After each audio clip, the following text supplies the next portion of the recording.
So they say that the mind is like a parachute and it only works when it's open.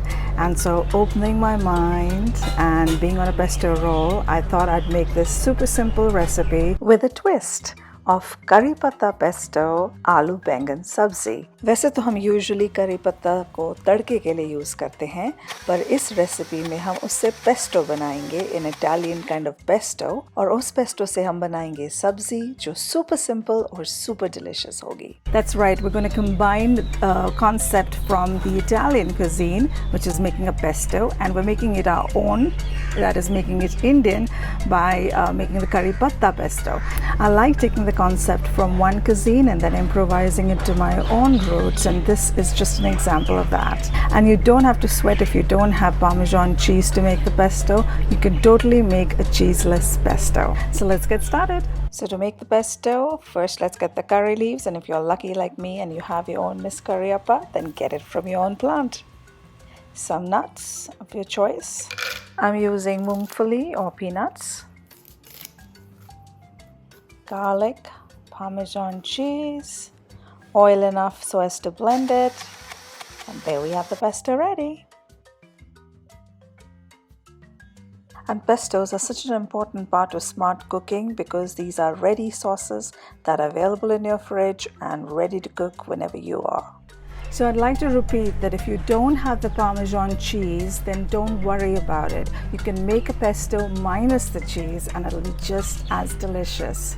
And making the sabzi is as quick as 1, 2, 3. You literally need 3 ingredients: the pesto, the aloo or the potatoes, and baingan or the eggplant.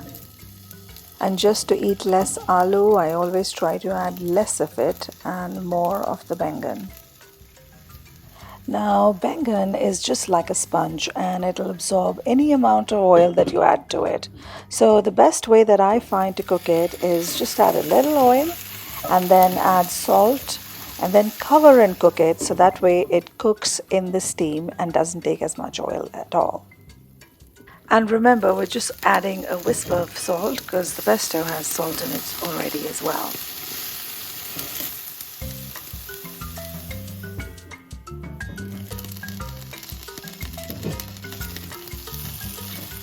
Once it's fully cooked, we'll go ahead and add about a dollop or 2 of pesto.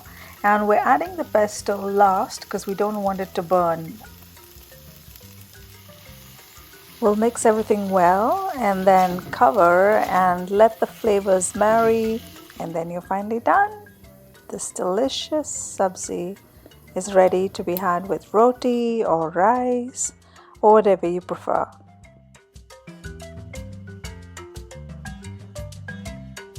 And there you have it, a super simple, delicious meal ready in 10 to 15 minutes.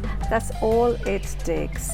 Thank you so much for watching. Till next time, take care and bye-bye. If you like what you see, I'd love for you to support the channel by pressing the subscribe button and clicking the bell icon next to it to be alerted each time I post a video.